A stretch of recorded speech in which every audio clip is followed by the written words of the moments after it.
Dracula by Bram Stoker. Part 6, Chapter 11. September 12th. How good they all are to me. I quite love that dear Dr. Van Helsing. I wonder why he was so anxious about these flowers. He positively frightened me. He was so fierce. And yet he must have been right, for I feel comfort from them already. Somehow, I do not dread being alone tonight, and I can go to sleep without fear. I shall not mind any flapping outside the window. Oh, the terrible struggle that I have had against sleep so often of late, the pain of the sleeplessness, or the pain of the fear of sleep, with such unknown horrors as it has for me. How blessed are some people, whose lives have no fears, no dreads, to whom sleep is a blessing that comes nightly and brings nothing but sweet dreams. Well, here I am tonight, hoping for sleep, and lying like Ophelia in the play, with virgin krantz and maiden struments. I never liked garlic before, but tonight it is delightful. There is peace in its smell. I feel sleep coming already. Good night, everybody. Dr. Seward's Diary. September 13th. Called at the Berkeley and found Van Helsing, as usual, up to time. The carriage ordered from the hotel was waiting. The professor took his bag, which he always brings with him now. Let all be put down exactly. Van Helsing and I arrived at Hillingham at 8 o'clock. It was a lovely morning. The bright sunshine and all the fresh feeling of early autumn seemed like the completion of nature's annual work. The leaves were turning to all kinds of beautiful colors, but had not yet begun to drop from the trees. When we entered, we met Mrs. Westenra coming out of the morning room. She is always an early riser. She greeted us warmly and said, "You will be glad to know that Lucy is better. The dear child is still asleep." I looked into her room and saw her, but did not go in, lest I should disturb her. The professor smiled and looked quite jubilant. He rubbed his hands together and said, "Ah, I thought I had diagnosed the case. My treatment is working," to which she answered, "You must not take all the credit to yourself, doctor. Lucy's state this morning is due in part to me." "How you do mean, ma'am?" asked the professor. "Well, I was anxious about the dear child in the night, and went into her room. She was sleeping soundly, so soundly that even my coming did not wake her. But the room was awfully stuffy. There were a lot of those horrible, strong-smelling flowers about everywhere, and she had actually a bunch of them round her neck. I feared that the heavy odor would be too much for the dear child in her weak state, so I took them all away and opened a bit of the window to let in a little fresh air. You will be pleased with her, I am sure." She moved off into her boudoir, where she usually breakfasted early. As she had spoken, I watched the professor's face and saw it turn ashen gray. He had been able to retain his self-command whilst the poor lady was present, for he knew her state and how mischievous a shock would be. He actually smiled on her as he held open the door for her to pass into her room. But the instant she had disappeared, he pulled me, suddenly and forcibly, into the dining room and closed the door. Then, for the first time in my life, I saw Van Helsing break down. He raised his hands over his head in a sort of mute despair, and then beat his palms together in a helpless way. Finally, he sat down on a chair, and putting his hands before his face, began to sob with loud, dry sobs that seemed to come from the very racking of his heart. Then he raised his arms again, as though appealing to the whole universe. "God, God, God," he said, "what have we done? What has this poor thing done, that we are so sore beset? Is there fate amongst us still, sent down from the pagan world of old, that such things must be, and in such way? This poor mother, all unknowing, and all for the best as she think, does such thing as lose her daughter body and soul, and we must not tell her, we must not even warn her, or she die, and then both die. Oh, how we are beset! How are all the powers of the devils against us?" Suddenly he jumped to his feet. "Come," he said, "come, we must see and act. Devils or no devils, or all the devils at once, it matters not. We fight him all the same." He went to the hall door for his bag, and together we went up to Lucy's room. Once again I drew up the blind, whilst Van Helsing went towards the bed. This time he did not start as he looked on the poor face with the same awful, waxen pallor as before. He wore a look of stern sadness and infinite pity. As I expected, he murmured, with that hissing inspiration of his which meant so much. Without a word, he went and locked the door, and then began to set out on the little table the instruments for yet another operation of transfusion of blood. I had long ago recognized the necessity, and begun to take off my coat, but he stopped me with a warning hand. "No," he said. "Today you must operate. I shall provide. You are weakened already." As he spoke, he took off his coat and rolled up his shirt sleeve. Again the operation. Again the narcotic. Again some return of color to the ashy cheeks, and the regular breathing of healthy sleep. This time I watched whilst Van Helsing recruited himself and rested. Presently he took an opportunity of telling Mrs. Westenra that she must not remove anything from Lucy's room without consulting him, that the flowers were of medicinal value, and that the breathing of their odor was a part of the system of cure. Then he took over the care of the case himself, saying that he would watch this night and the next, and would send me word when to come. After another hour, Lucy waked from her sleep, fresh and bright, and seemingly not much the worse for her terrible ordeal. What does it all mean? I am beginning to wonder if my long habit of life amongst the insane is beginning to tell upon my own brain. Lucy Westenra's Diary. September 17th. 4 days and nights of peace. I am getting so strong again that I hardly know myself. It is as if I had passed through some long nightmare, and had just awakened to see the beautiful sunshine and feel the fresh air of the morning around me. I have a dim half-remembrance of long, anxious times of waiting and fearing, darkness in which there was not even the pain of hope to make present distress more poignant, and then long spells of oblivion, and the rising back to life as a diver coming up through a great press of water. Since, however, Dr. Van Helsing has been with me, all this bad dreaming seems to have passed away. The noises that used to frighten me out of my wits, the flapping against the windows, the distant voices which seemed so close to me, the harsh sounds that came from I know not where and commanded me to do I know not what, have all ceased. I go to bed now without any fear of sleep. I do not even try to keep awake. I have grown quite fond of the garlic, and a boxful arrives for me every day from Haarlem. Tonight Dr. Van Helsing is going away, as he has to be for a day in Amsterdam. But I need not be watched.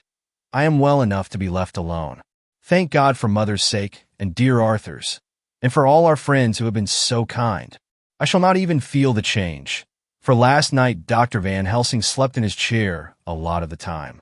I found him asleep twice when I awoke, but I did not fear to go to sleep again, although the boughs or bats or something napped almost angrily against the window panes. The Pall Mall Gazette, September 18th. The Escaped Wolf. Perilous adventure of our interviewer. Interview with the keeper in the zoological gardens. After many inquiries and almost as many refusals, and perpetually using the words Pall Mall Gazette as a sort of talisman, I managed to find the keeper of the section of the zoological gardens in which the wolf department is included. Thomas Builder lives in one of the cottages in the enclosure behind the Elephant House, and was just sitting down to his tea when I found him. Thomas and his wife are hospitable folk, elderly and without children, and if the specimen I enjoyed of their hospitality be of the average kind, their lives must be pretty comfortable. The keeper would not enter on what he called business until the supper was over, and we were all satisfied. Then when the table was cleared, and he had lit his pipe, he said, "Now, sir, you can go on and arst me what you want. You'll excuse me refussin' to talk of professional subjects afore meals. I gives the wolves and the jackals and the hyenas in all our section their tea afore I begins to arsk them questions." "How do you mean? Ask them questions?" I queried, wishful to get him into a talkative humor. "Hitting of them over the itty with a pole is one way. Scratching of their hears is another, when gents as is flush wants a bit of a show-orf to their gals. I don't so much mind the fust, the hittin' with a pole afore I chucks in their dinner, but I waits till they've 'ad their sherry and coffee, so to speak, afore I tries on with the ear-scratchin'. Mind you," he added philosophically, "there's a deal of the same nature in us as in them theer on miles. Here's you comin' and arskin' of me questions about my business, and I that grumpy like that only for your bloomin' arf-quid I'd a seen you blowed fust for I'd answer. Not even when you arst me sarcastic-like, if I'd like you to arsk the superintendent if you might arsk me questions. Without offense did I tell you to go to hell? You did. And when you said you'd report me for using of obscene language that was hitting me over the d, but the arf quid made that all right. I weren't a-going to fight, so I waited for the food and did with my owl as the wolves and lions and tigers does. But, Lord love your art, now that the old woman has stuck a chunk of her tea cake in me and rinsed me out with her bloomin' old teapot, and I've lit hup, you may scratch my ears for all you're worth and won't get even a growl out of me. Drive along with your questions. I know what you're a-comin' bad. That escaped wolf. Exactly. I want you to give me your view of it. Just tell me how it happened. And when I know the facts, I'll get you to say what you consider was the cause of it, and how you think the whole affair will end. All right, Governor. This is about the old story. That wolf, what we called Berserker, was one of 3 gray ones that came from Norway to Jamrakas, which we bought off him 4 years ago. He was a nice, well-behaved wolf that never gave no trouble to talk of. I'm more surprised at him for one in to get out nor any other mile in the place. But there, you can't trust wolves no more nor women. Don't you mind him, sir, broke in Mrs. Tom with a cheery laugh. He's got mendin' the mile so long that blessed if he ain't like a old wolf hisself. But there ain't no arm in him. Well, sir, it was about 2 hours after feed-in yesterday when I first hear my disturbance. I was making 'em up a litter in the monkey house for a young puma which is ill. But when I heard the yelping and owlin', I kem away straight.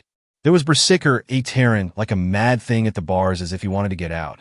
There wasn't much people about that day, and close at hand was only one man, a tall, thin chap, with an okay nose and a pointed beard, with a few white hairs running through it.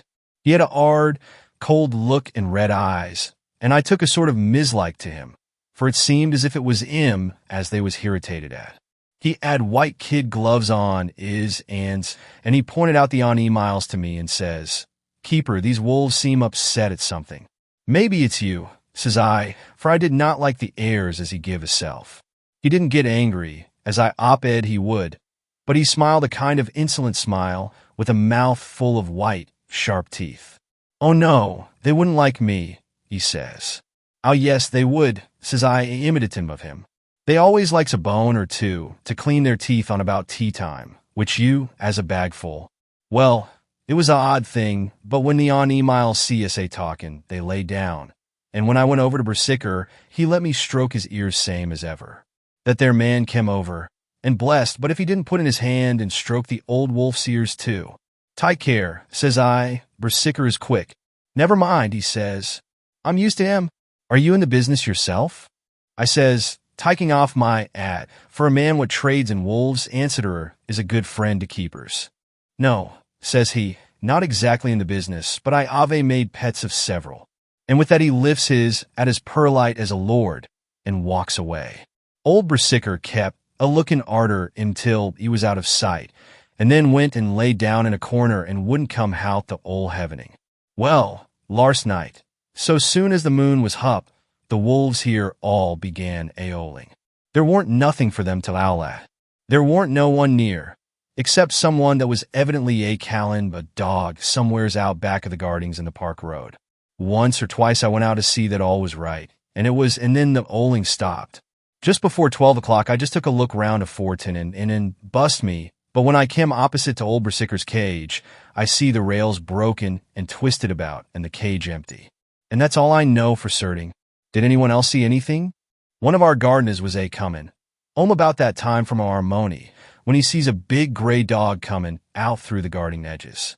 At least, so he says, but I don't give much for it myself, for if he did, he never said a word about it to his missus when he got home, and it was only after the escape of the wolf was made known, and we had been up all night a-hunting of the park for Berserker, that he remembered seeing anything. My own belief was that the harmony had got into his... Now, Mr. Builder, can you account in any way for the escape of the wolf? Well, sir, he said, with a suspicious sort of modesty, I think I can, but I don't know as how you'd be satisfied with the theory. Certainly I shall. If a man like you, who knows the animals from experience, can't hazard a good guess at any rate, who is even to try? Well then, sir, I account for it this way. It seems to me that wolf escaped, simply because he wanted to get out. From the hearty way that both Thomas and his wife laughed at the joke, I could see that it had done service before, and that the whole explanation was simply an elaborate sell. I couldn't cope in badinage with the worthy Thomas, but I thought I knew a surer way to his heart, so I said, "Now, Mr. Builder, we'll consider that first half-sovereign worked off, and this brother of his is waiting to be claimed when you've told me what you think will happen." "Right why are, sir," he said briskly. "Ye'll excuse me, I know, for a chaffin' of ye." But the old woman here winked at me, which was as much as telling me to go on. "Well, I never," said the old lady. "My opinion is this. That wolf is a-idin of somewheres." The gardener what didn't remember said he was a gallopin' northward faster than a horse could go. But I don't believe him, for you see, sir, wolves don't gallop no more nor dogs does. They not bein' built that way. Wolves is fine things in a storybook, and I dessy when they gets in packs and does be chivy in something that's more afeard than they as they can make a devil of a noise and chop it up, whatever it is. But Lord bless you, in real life a wolf is only a low creature, not half so clever or bold as a good dog, and not half a quarter so much fight in him. This one ain't been used to fightin' or even to providin' for hisself, and more like he's somewhere round the park a-idin' and a-shiverin' of, and if he thinks at all, wonderin' where he is to get his breakfast from, or maybe he's got down some area and is in a coal cellar. My eye, won't some cook get a rum start when she sees his green eyes a-shining at her out of the dark? If he can't get food, he's bound to look for it, and mayhap he may chance to light on a butcher shop in time. If he doesn't, and some nursemaid goes a-walkin' orf with a soldier, leavin' of the hinfant in the perambulator, well, then I shouldn't be surprised if the census is one babby the less. That's all. I was handing him the half-sovereign, when something came bobbing up against the window, and Mr. Builder's face doubled its natural length with surprise. "God bless me," he said, "if there ain't old Brasicker come back by hisself." He went to the door and opened it. A most unnecessary proceeding it seemed to me. I have always thought that a wild animal never looks so well as when some obstacle of pronounced durability is between us. A personal experience has intensified rather than diminished that idea.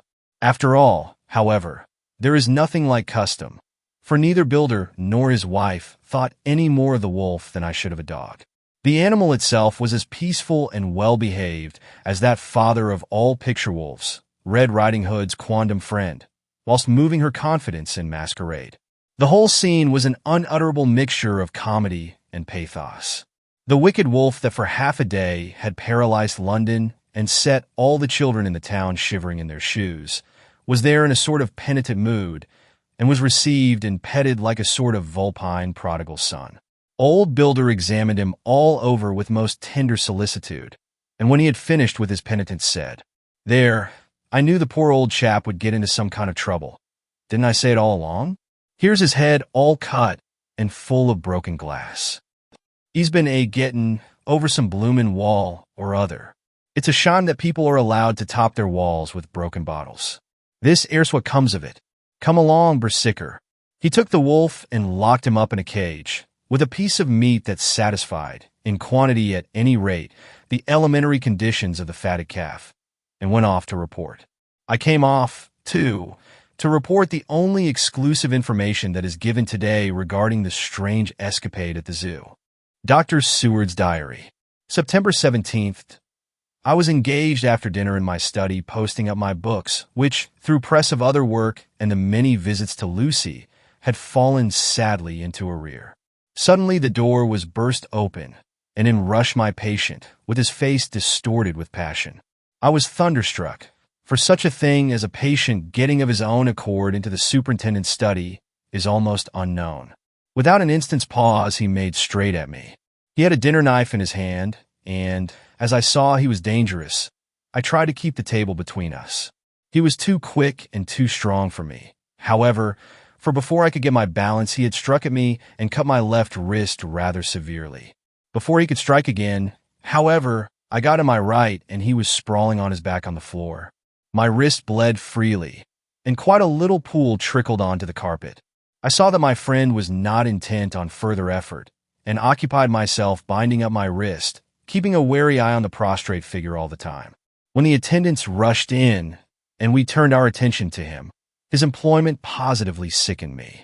He was lying on his belly on the floor, licking up, like a dog, the blood which had fallen from my wounded wrist.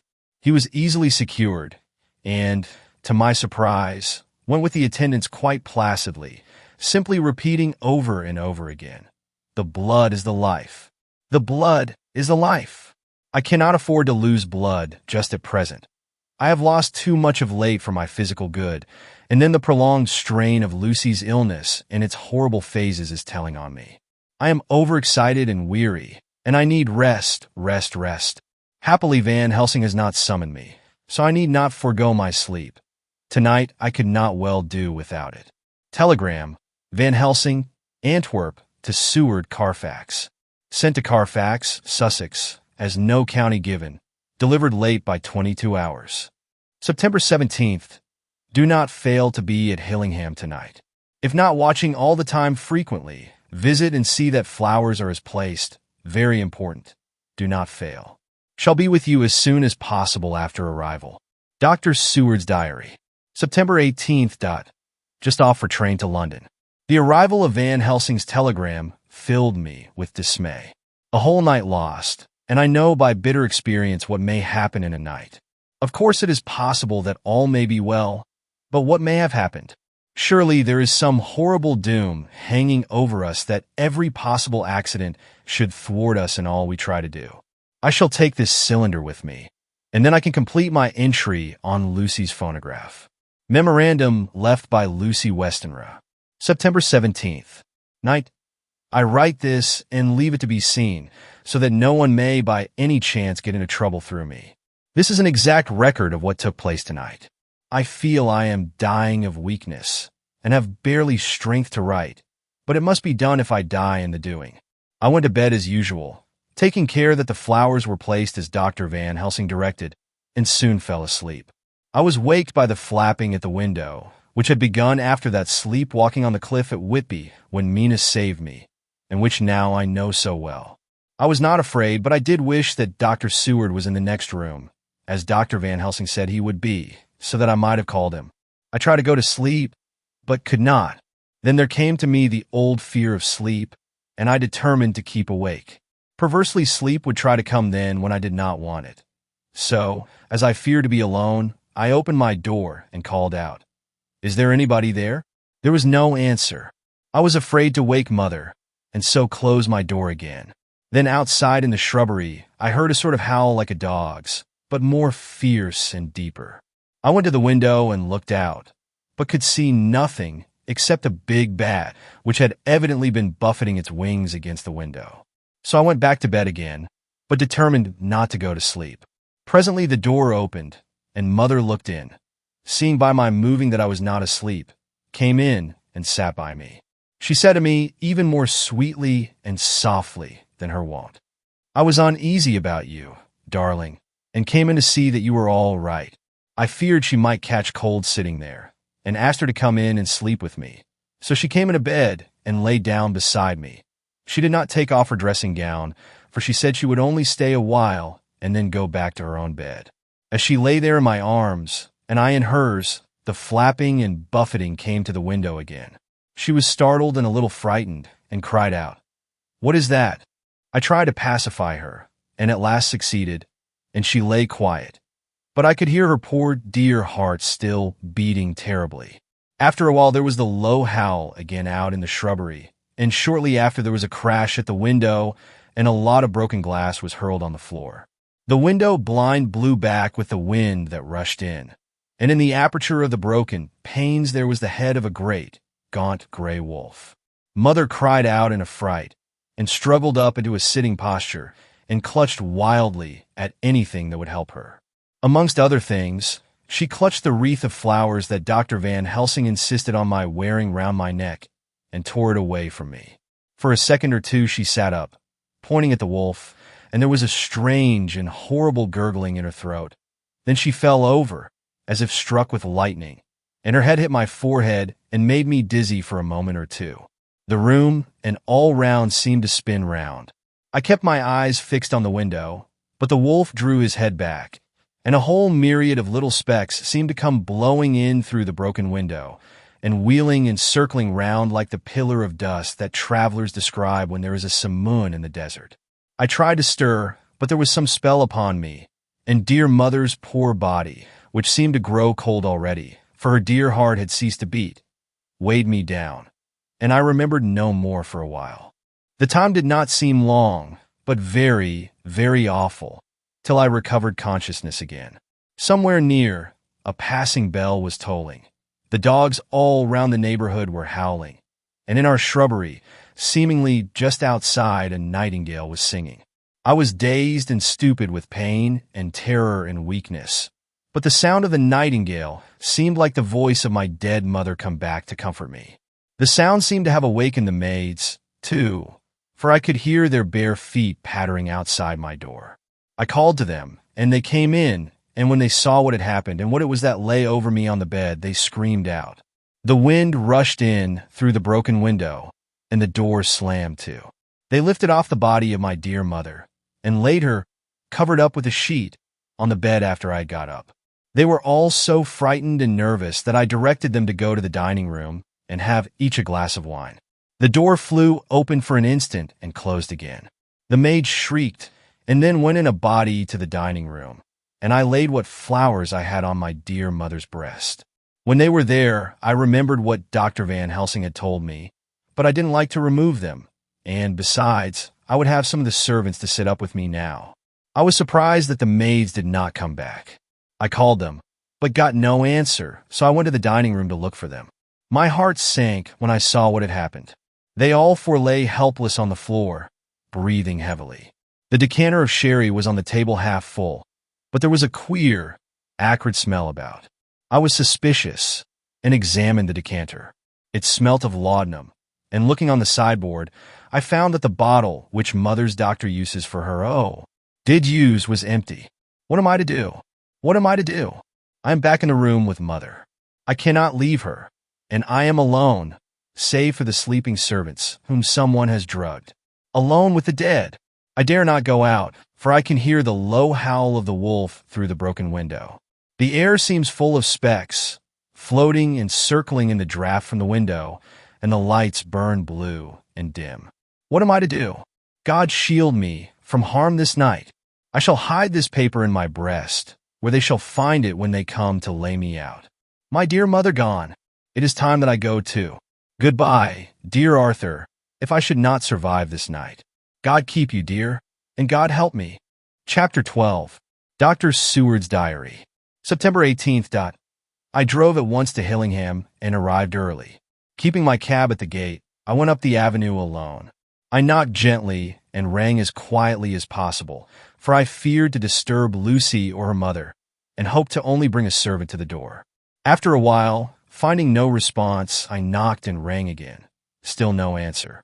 I cursed the laziness of the servants that they should lie abed at such an hour, for it was now 10 o'clock, and so rang and knocked again, but more impatiently, but still without response. Hitherto I had blamed only the servants, but now a terrible fear began to assail me. Was this desolation but another link in the chain of doom which seemed drawing tight around us? Was it indeed a house of death to which I had come? Too late? I knew that minutes, even seconds of delay, might mean hours of danger to Lucy if she had had again one of those frightful relapses, and I went round the house to try if I could find by chance an entry anywhere. I could find no means of ingress. Every window and door was fastened and locked, and I returned baffled to the porch. As I did so, I heard the rapid pit-pat of a swiftly driven horse's feet. They stopped at the gate, and a few seconds later I met Van Helsing running up the avenue. When he saw me, he gasped out, "Then it was you and just arrived. How is she? Are we too late? Did you not get my telegram?" I answered as quickly and coherently as I could that I had only got his telegram early in the morning and had not lost a minute in coming here, and that I could not make anyone in the house hear me. He paused and raised his hat as he said solemnly, "Then I fear we are too late. God's will be done." With his usual recuperative energy, he went on, "Come. If there be no way open to get in, we must make one. Time is all in all to us now." We went round to the back of the house, where there was a kitchen window. The professor took a small surgical saw from his case, and handing it to me, pointed to the iron bars which guarded the window. I attacked them at once, and had very soon cut through 3 of them. Then with a long, thin knife, we pushed back the fastening of the sashes and opened the window. I helped the professor in and followed him. There was no one in the kitchen or in the servants' rooms, which were close at hand. We tried all the rooms as we went along, and in the dining room, dimly lit by rays of light through the shutters, found for servant women lying on the floor. There was no need to think them dead, for their stertorous breathing and the acrid smell of laudanum in the room left no doubt as to their condition. Van Helsing and I looked at each other, and as we moved away, he said, "We can attend to them later." Then we ascended to Lucy's room. For an instant or two we paused at the door to listen, but there was no sound that we could hear. With white faces and trembling hands, we opened the door gently and entered the room. How shall I describe what we saw? On the bed lay two women, Lucy and her mother. The latter lay farthest in, and she was covered with a white sheet, the edge of which had been blown back by the draft through the broken window, showing the drawn, white face with a look of terror fixed upon it. By her side lay Lucy, with face white and still more drawn. The flowers which had been round her neck we found upon her mother's bosom, and her throat was bare, showing the two little wounds which we had noticed before, but looking horribly white and mangled. Without a word, the professor bent over the bed, his head almost touching poor Lucy's breast. Then he gave a quick turn of his head, as of one who listens, and leaping to his feet, he cried out to me, "It is not yet too late. Quick, quick, bring the brandy." I flew downstairs and returned with it, taking care to smell and taste it, lest it, too, were drugged like the decanter of sherry which I found on the table. The maids were still breathing, but more restlessly, and I fancied that the narcotic was wearing off. I did not stay to make sure, but returned to Van Helsing. He rubbed the brandy, as on another occasion, on her lips and gums, and on her wrists and the palms of her hands. He said to me, "I can do this, all that can be at the present. You go wake those maids. Flick them in the face with a wet towel, and flick them hard. Make them get heat and fire and a warm bath. This poor soul is nearly as cold as that beside her. She will need be heated before we can do anything more." I went at once, and found little difficulty in waking 3 of the women. The 4th was only a young girl, and the drug had evidently affected her more strongly, so I lifted her on the sofa and let her sleep. The others were dazed at first, but as remembrance came back to them, they cried and sobbed in a hysterical manner. I was stern with them, however, and would not let them talk. I told them that one life was bad enough to lose, and that if they delayed, they would sacrifice Miss Lucy. So, sobbing and crying, they went about their way, half clad as they were, and prepared fire and water.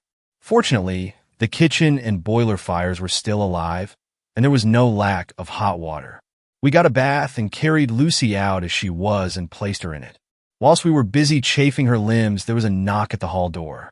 One of the maids ran off, hurried on some more clothes, and opened it. Then she returned and whispered to us that there was a gentleman who had come with a message from Mr. Holmwood. I bade her simply tell him that he must wait, for we could see no one now. She went away with the message, and, engrossed with our work, I clean forgot all about him.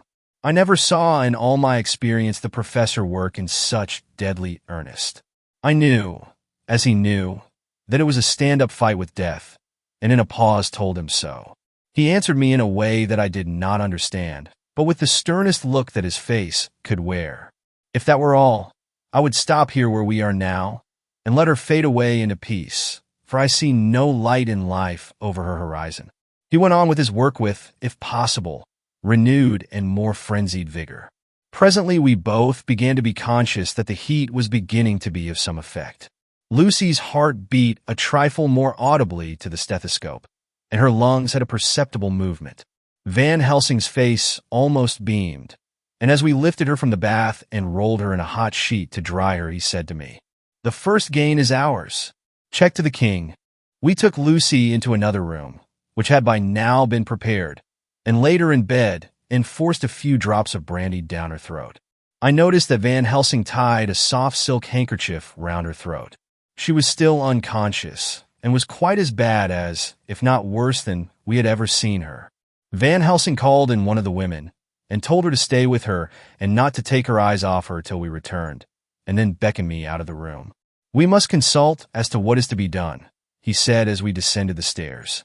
In the hall, he opened the dining room door, and we passed in, he closing the door carefully behind him.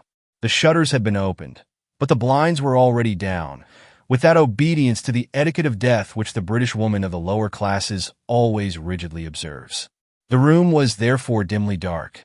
It was, however, light enough for our purposes. Van Helsing's sternness was somewhat relieved by a look of perplexity. He was evidently torturing his mind about something, so I waited for an instant, and he spoke. "What are we to do now? Where are we to turn for help? We must have another transfusion of blood, and that soon, or that poor girl's life won't be worth an hour's purchase. You are exhausted already. I am exhausted too.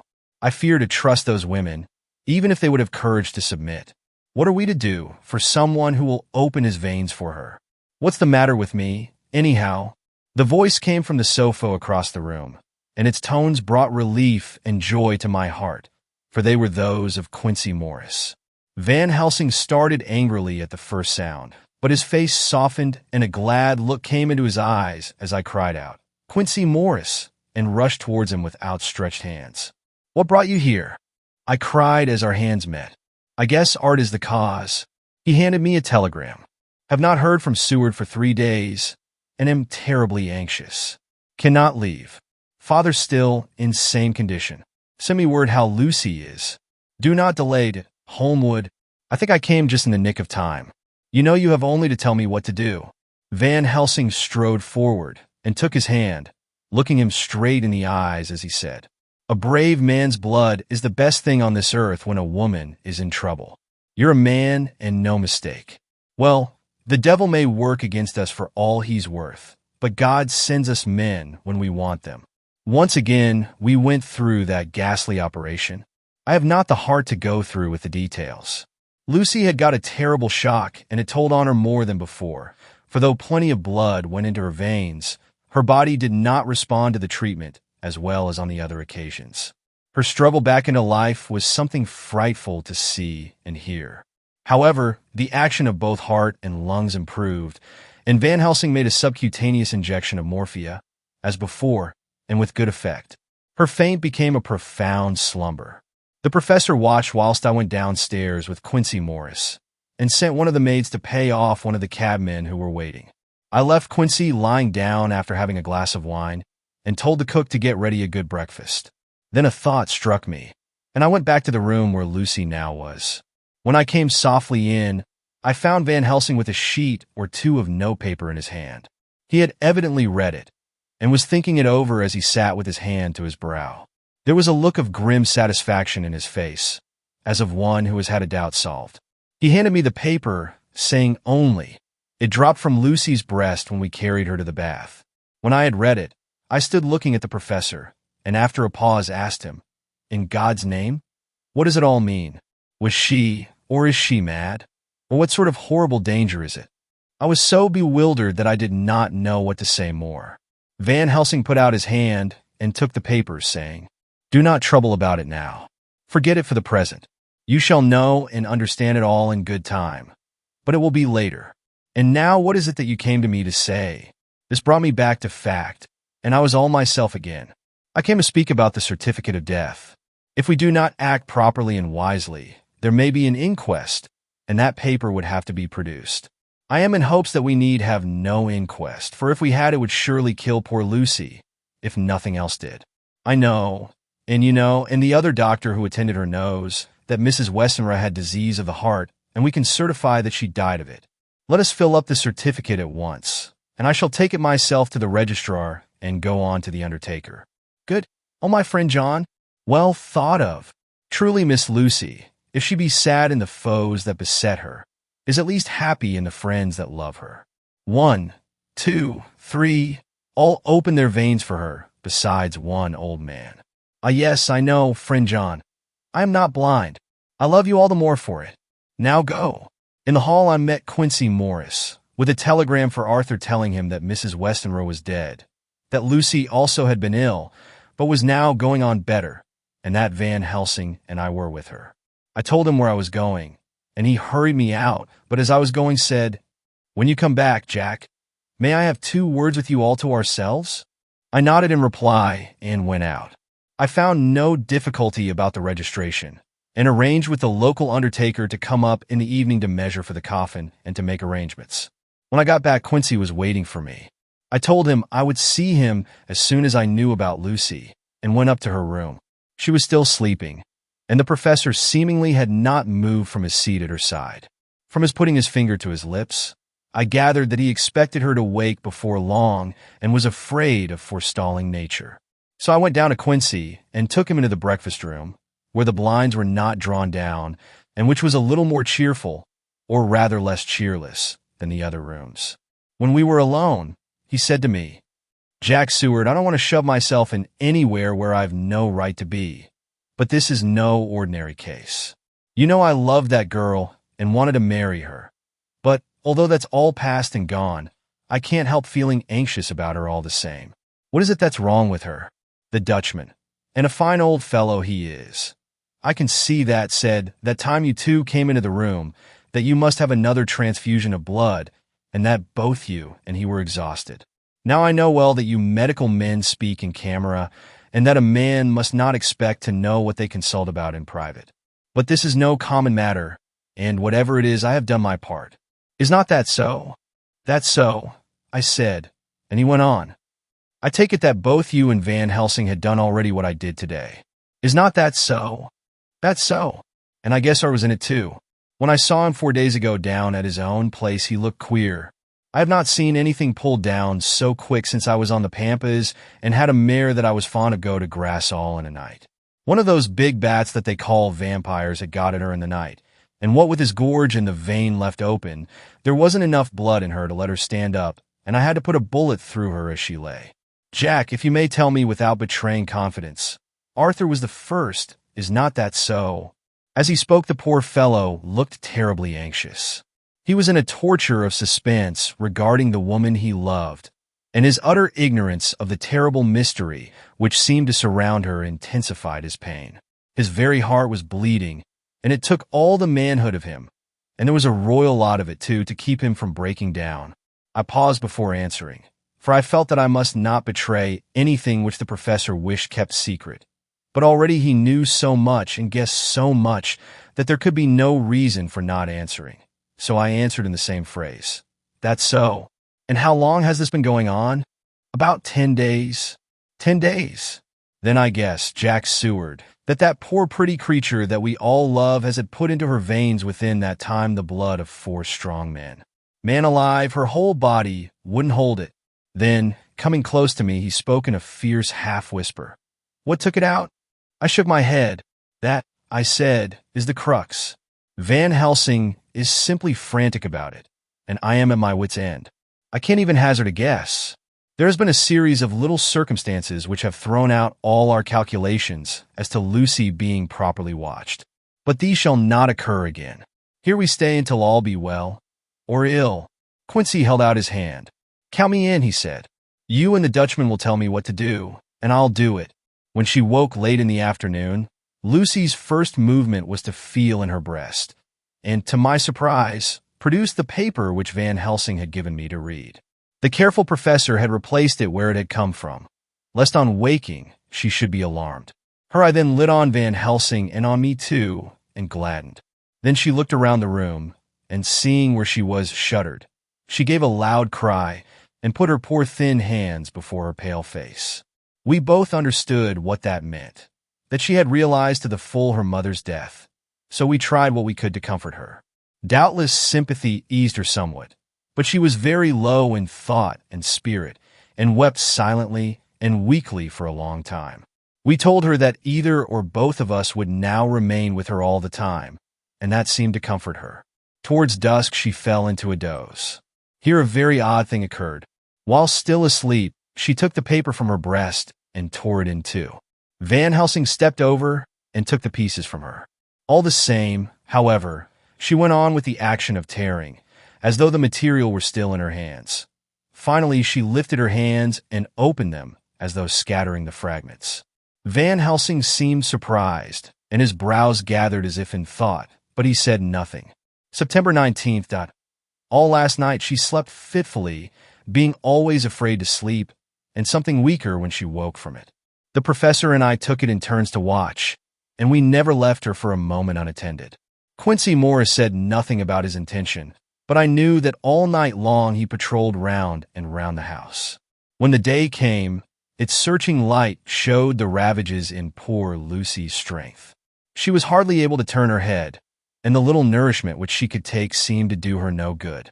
At times she slept, and both Van Helsing and I noticed the difference in her between sleeping and waking. Whilst asleep she looked stronger, although more haggard, and her breathing was softer. Her open mouth showed the pale gums drawn back from the teeth, which thus looked positively longer and sharper than usual. When she woke, the softness of her eyes evidently changed the expression, for she looked her own self, although a dying one. In the afternoon she asked for Arthur, and we telegraphed for him. Quincy went off to meet him at the station. When he arrived, it was nearly 6 o'clock, and the sun was setting full and warm, and the red light streamed in through the window and gave more color to the pale cheeks. When he saw her, Arthur was simply choking with emotion, and none of us could speak. In the hours that had passed, the fits of sleep, or the comatose condition that passed for it, had grown more frequent, so that the pauses when conversation was possible were shortened. Arthur's presence, however, seemed to act as a stimulant. She rallied a little, and spoke to him more brightly than she had done since we arrived.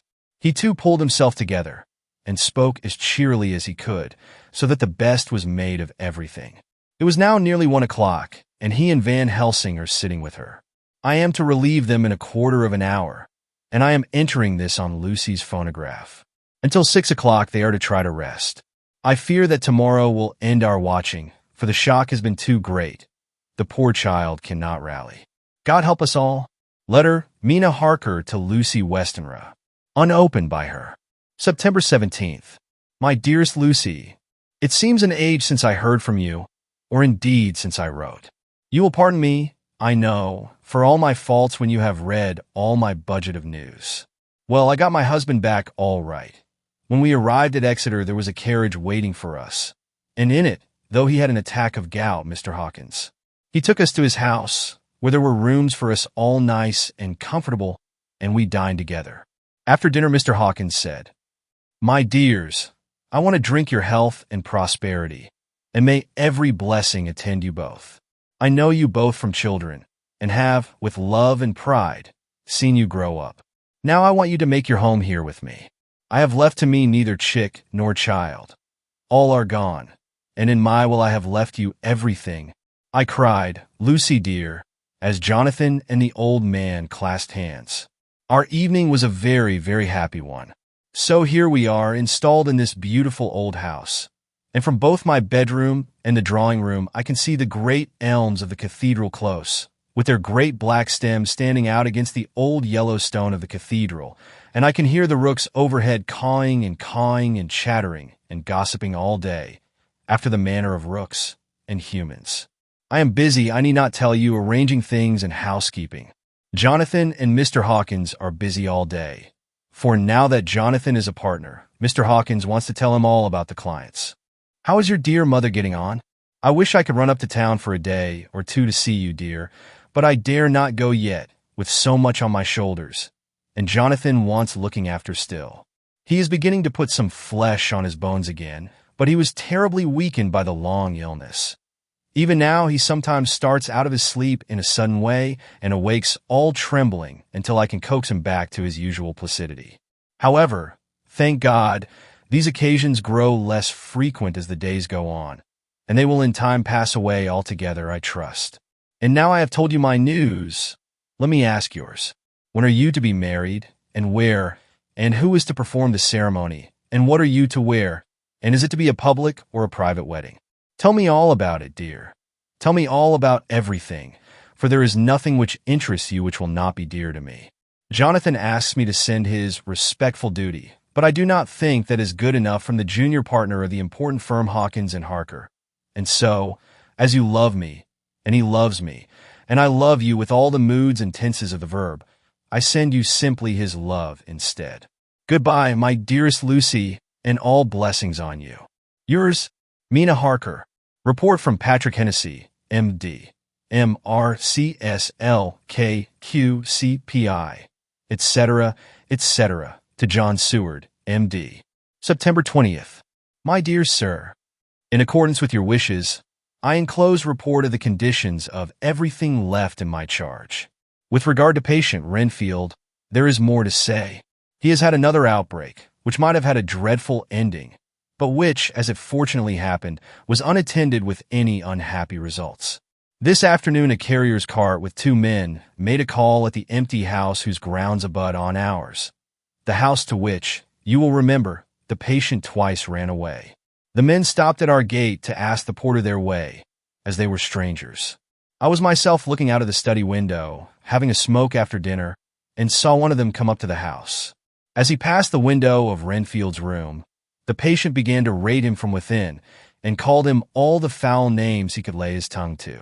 The man, who seemed a decent fellow enough, contented himself by telling him to shut up for a foul-mouthed beggar, whereon our man accused him of robbing him and wanting to murder him, and said that he would hinder him if he were to swing for it. I opened the window and signed to the man not to notice, so he contented himself after looking the place over and making up his mind as to what kind of a place he had got to by, saying, Lord bless you, sir, I wouldn't mind what was said to me in a bloomin' madhouse. I pity ye and the governor for having to live in a house with a wild beast like that. Then he asked his way civilly enough, and I told him where the gate of the empty house was. He went away, followed by threats and curses and revilings from our man. I went down to see if I could make out any cause for his anger, since he is usually such a well-behaved man, and except his violent fits nothing of the kind had ever occurred. I found him, to my astonishment, quite composed and most genial in his manner. I tried to get him to talk of the incident, but he blandly asked me questions as to what I meant, and led me to believe that he was completely oblivious of the affair. It was, I am sorry to say, however, only another instance of his cunning, for within half an hour I heard of him again. This time he had broken out through the window of his room and was running down the avenue. I called to the attendants to follow me, and ran after him, for I feared he was intent on some mischief. My fear was justified when I saw the same cart which had passed before coming down the road, having on it some great wooden boxes. The men were wiping their foreheads, and were flushed in the face, as if with violent exercise. Before I could get up to him, the patient rushed at them, and pulling one of them off the cart, began to knock his head against the ground. If I had not seized him just at the moment, I believe he would have killed the man there, and then the other fellow jumped down and struck him over the head with the butt end of his heavy whip. It was a terrible blow, but he did not seem to mind it, but seized him also, and struggled with the 3 of us, pulling us to and fro as if we were kittens. You know I am no light weight, and the others were both burly men. At first he was silent in his fighting, but as we began to master him, and the attendants were putting a straight waistcoat on him, he began to shout, I'll frustrate them. They shan't rob me. They shan't murder me by inches. I'll fight for my lord and master, and all sorts of similar incoherent ravings. It was with very considerable difficulty that they got him back to the house and put him in the padded room. One of the attendants, Hardy, had a finger broken. However, I set it all right, and he is going on well. The 2 carriers were at first loud in their threats of actions for damages, and promised to rain all the penalties of the law on us. Their threats were, however, mingled with some sort of indirect apology for the defeat of the 2 of them by a feeble madman. They said that if it had not been for the way their strength had been spent in carrying and raising the heavy boxes to the cart, they would have made short work of him.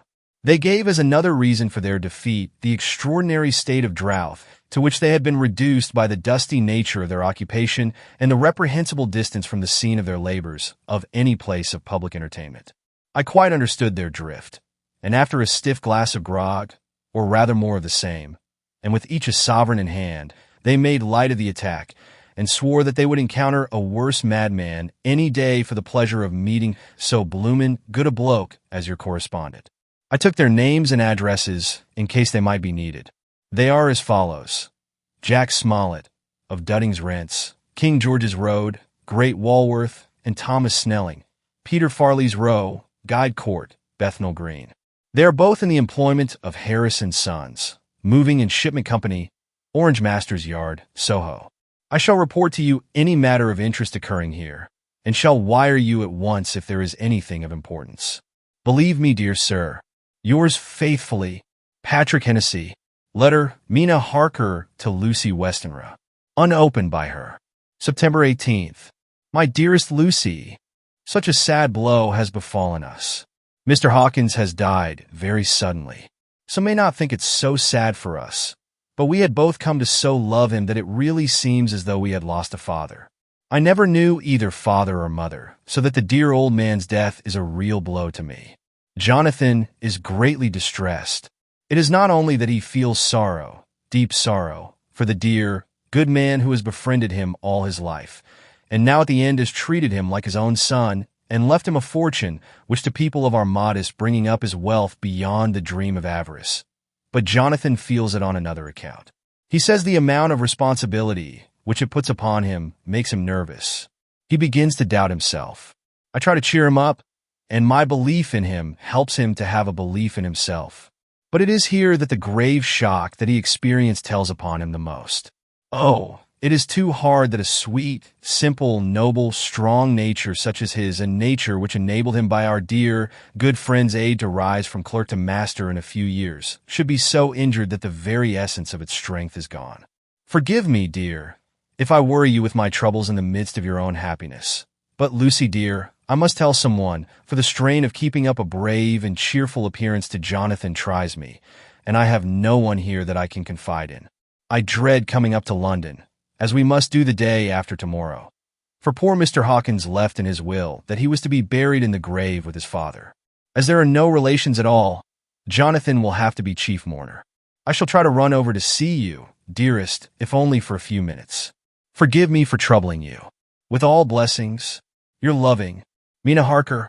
Dr. Seward's Diary. September 20th. That only resolution and habit can let me make an entry tonight. I am too miserable, too low-spirited, too sick of the world and all in it, including life itself, that I would not care if I heard this moment the flapping of the wings of the angel of death. And he has been flapping those grim wings to some purpose of late. Lucy's mother and Arthur's father. And now, let me get on with my work. I duly relieved Van Helsing in his watch over Lucy. We wanted Arthur to go to rest also, but he refused at first. It was only when I told him that we should want him to help us during the day, and that we must not all break down for want of rest, lest Lucy should suffer, that he agreed to go. Van Helsing was very kind to him. "Come, my child," he said, "come with me. You are sick and weak, and have had much sorrow and much mental pain, as well as that tax on your strength that we know of. You must not be alone, for to be alone is to be full of fears and alarms. Come to the drawing room, where there is a big fire, and there are 2 sofas. You shall lie on one, and I on the other, and our sympathy will be comfort to each other, even though we do not speak, and even if we sleep." Arthur went off with him, casting back a longing look on Lucy's face, which lay in her pillow, almost whiter than the lawn. She lay quite still, and I looked round the room to see that all was as it should be. I could see that the professor had carried out in this room, as in the other, his purpose of using the garlic. The whole of the window sashes reeked with it, and round Lucy's neck, over the silk handkerchief which Van Helsing made her keep on, was a rough chaplet of the same odorous flowers.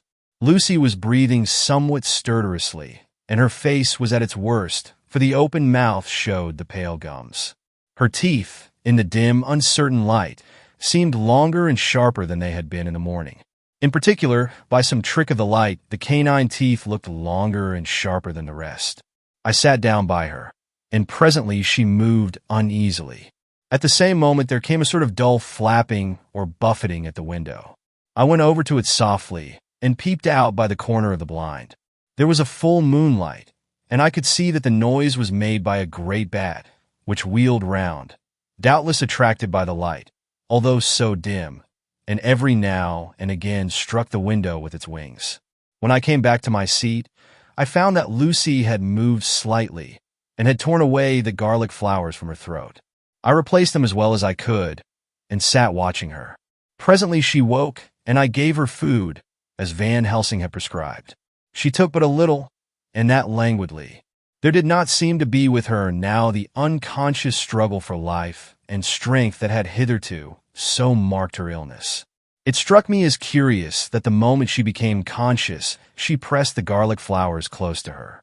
It was certainly odd that whenever she got into that lethargic state, with the stertorous breathing, she put the flowers from her, but that when she waked, she clutched them close. There was no possibility of making any mistake about this, for in the long hours that followed, she had many spells of sleeping and waking and repeated both actions many times. At 6 o'clock, Van Helsing came to relieve me. Arthur had then fallen into a doze, and he mercifully let him sleep on. When he saw Lucy's face, I could hear the sissing indraw of his breath, and he said to me in a sharp whisper, "Draw up the blind. I want light." Then he bent down, and, with his face almost touching Lucy's, examined her carefully. He removed the flowers and lifted the silk handkerchief from her throat. As he did so, he started back, and I could hear his ejaculation, "Mein Gott," as it was smothered in his throat. I bent over and looked too, and as I noticed, some queer chill came over me. The wounds on the throat had absolutely disappeared.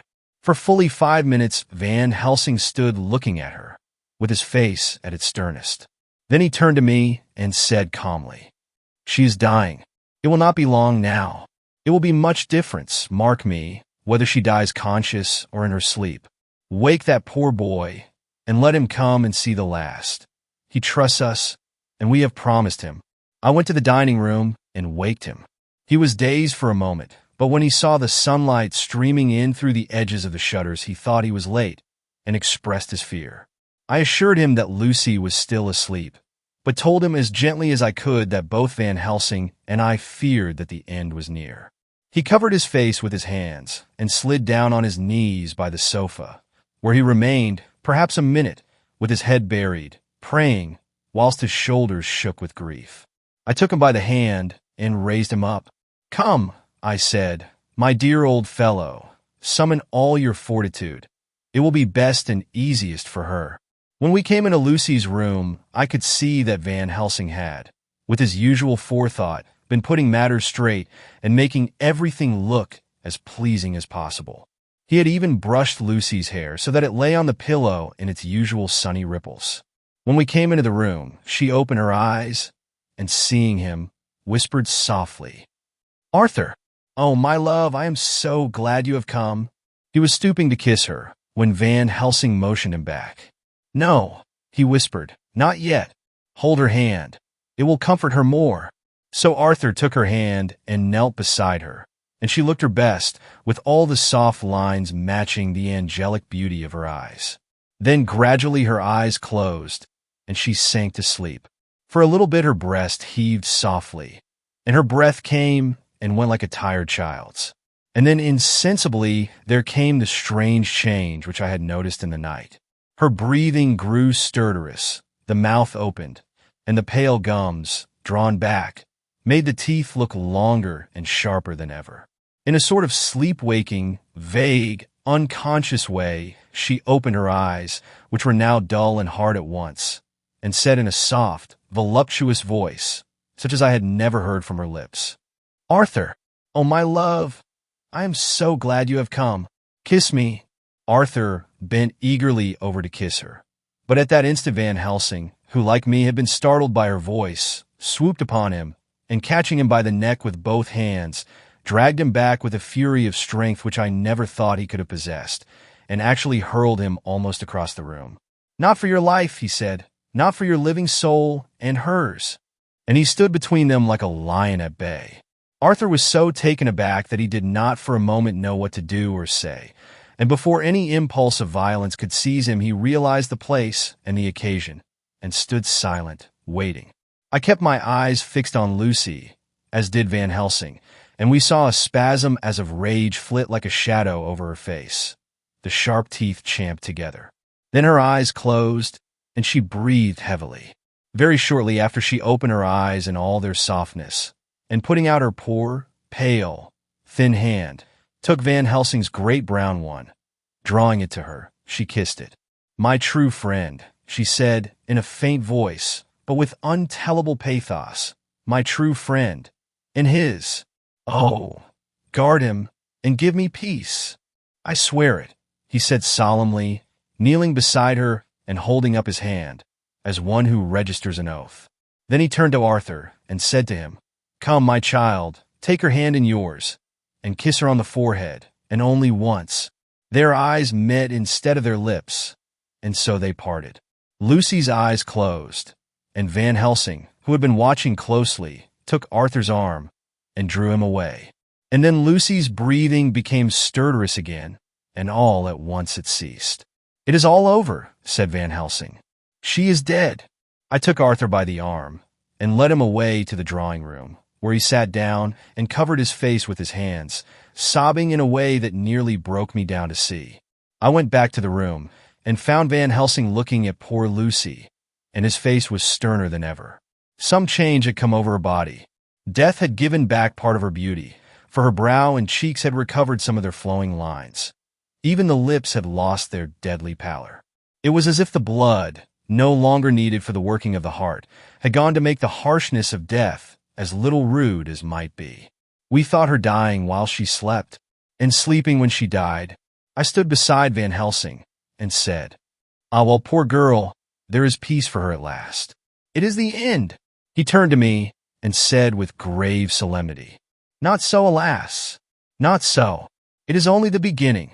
When I asked him what he meant, he only shook his head and answered, "We can do nothing as yet. Wait and see."